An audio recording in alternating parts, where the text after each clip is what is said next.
Hello. Do you ever eat at Chick-Fil-A? Chick-fil-A, the restaurant chain? No. When would I ever have occasion to eat at one of those? Aren't those all down south? They'd be like asking me when's the last time I shopped at a Piggly Wiggly. Do you pay the Portland art tax?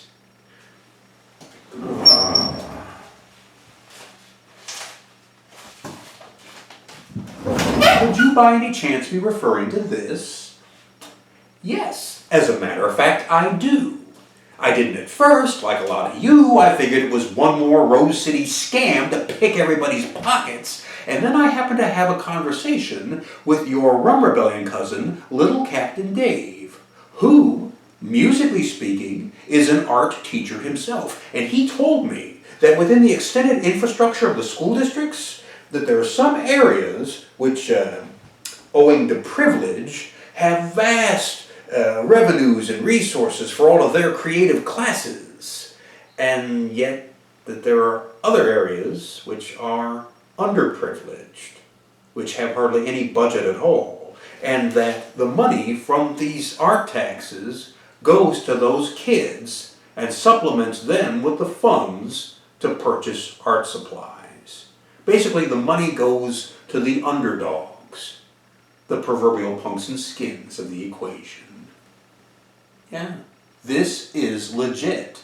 Naturally, I trust little Captain Dave's insight and his judgment. I've been paying this ever since. I even paid the arrears. I never put a stamp on the envelope, though. I always send it postage due. And yet somehow the city of Portland still manages to get it. The check still gets cashed, curiously enough. What is the wildest house show you ever attended? That would take some consideration. But there is one that always does stand out in my recollection. It was several years ago. That reminds me. Flea. Lad, if you happen to be out there watching this, what we were talking about a while back, I went and double-checked the books. I checked all of the dates again. I was mistaken. It was not 2009. It was 2008, the year before. You see, a lot of you kids have been walking around mistakenly believing that 2009 was the last truly good year, was in fact the best year. The best year in the extended punk rock skinhead spectrum in this province. Now it's true, the first couple of months of this secular year, 2009, were good. And it's true, that was the year when it peaked, just before it began to plummet, before it all fell into decline. But it was the year before, 2008, from start to finish, that was the last solid good year.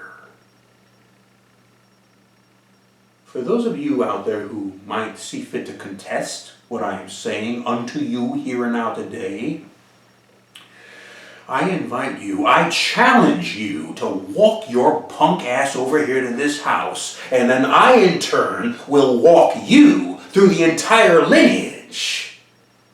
Date by date, point by point, memory by memory.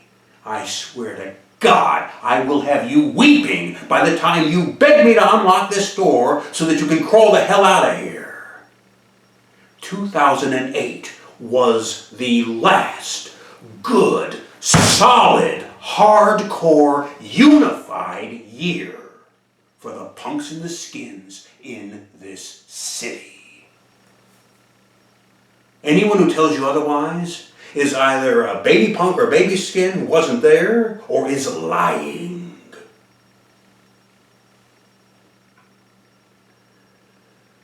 The Wildest House Show, there was a house up on Tillamook, and I do mean was, and I thought that they were giving just another run-of-the-mill house show, and I went to attend it, and come to find out, that the bank was foreclosing on that house. They were going to come and reclaim it the next morning. And so the kids, knowing this, decided to have a house demolition show.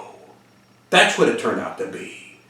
They wrecked the joint. That house was in a shambles by the next morning, but scarcely even still standing. They destroyed the place. They even managed to rupture the gas line in the kitchen there.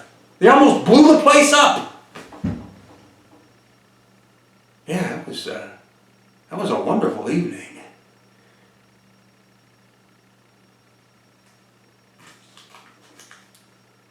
What are your thoughts on the Robert F. Kennedy Jr. campaign?